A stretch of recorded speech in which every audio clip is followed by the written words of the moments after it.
আমরা আজকে 5তম দাবি আদায়ের জন্য ডিসি অফিসে স্মারকলিপি প্রদান করব।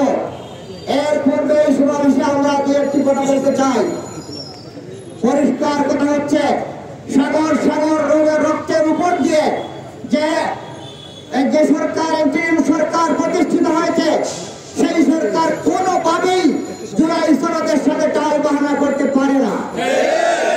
আর জুলাই সনদের সাথে টাল বাহানা করা মানেই হচ্ছে একটা সুষ্ঠু নির্বাচনকে বাধা প্রদান করা। আমাদের সর্বশেষ দাবি হচ্ছে, মূল দাবি, একটা জন আকাঙ্ক্ষা বাস্তবায়নের জন্য জনগণ চায় এমন একটা শান্তিপূর্ণ, নিরপেক্ষ, নির্দলীয়, সুন্দর একটা নির্বাচন আমরা চাই। সেই নির্বাচন বাস্তবায়নের জন্য 5টা দাবি। জুলাই সনদ বাস্তবায়ন করতে হবে, খুনিদের বিচার করতে হবে। এই বিচার ছাড়া কোন অবস্থায় একটা সুষ্ঠু নির্বাচন হতে পারে না। বন্ধুগণ, আমরা দাবি জানাচ্ছি, বিহার পদ্ধতিতে নির্বাচনের ব্যবস্থা করতে হবে।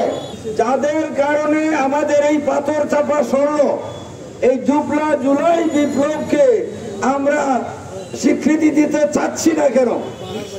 জুলাই বিপ্লব যারা সাধন করেছে তাদের স্বীকৃতি দিতে হবে, এবং স্বীকৃতি নয়, আইনগত ভিত্তি দিতে হবে।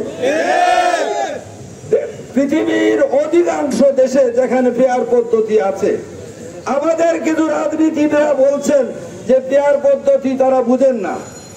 আপনারা বুঝেন না, তা আবার রাজনীতি করছেন, বুঝতে পারি না আমরা। অতএব বুঝতে হলে আমাদের জয়নাল আবদিন ভাই বলেছেন বুঝিয়ে দেওয়া হবে। আর আমরা বলি যে আপনাদের আরো কিছু রাজনীতি শিখে আসা উচিত। একটা সুষ্ঠু নির্বাচন চাই, এর জন্য 5 দফা দাবি জমা পেশ করেছে। এগুলাকে অতি সত্বর বাস্তবায়িত করে আপনাদেরকে আমরা সহযোগিতা করব।